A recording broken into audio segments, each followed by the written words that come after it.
Alright, so we're going to take a peek at some of the Triacs off the UC210 here. So Train does what we call high side switching. So this blue wire here, we're going to measure all our voltages over here at the actuator just for ease of operation here. So if we look on that blue wire, that's our hot leg. So there's our 24 volts going to our actuator. This is open right now. We're not actually calling for it to drive open or drive close. So these ones here should be 0. We get a little bit of trace voltage off there just the way our Triacs are wired up and the way they sit. So that black and that red wire is what we use to drive open, drive closed.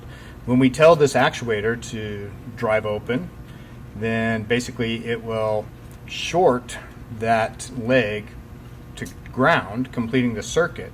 And so as we measure across here, we will get that voltage drop coming across.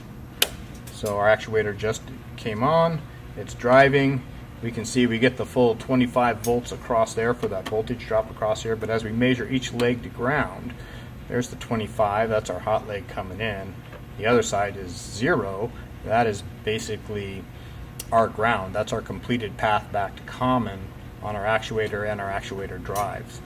When we reverse directions and we drive it the other direction, then that common is going to change from the black wire to this red wire. So off of here we still have that 25 volts from the blue to the red. Blue is still our hot leg at 25 volts, and that red wire has now become our common as the actuator drives in the other direction.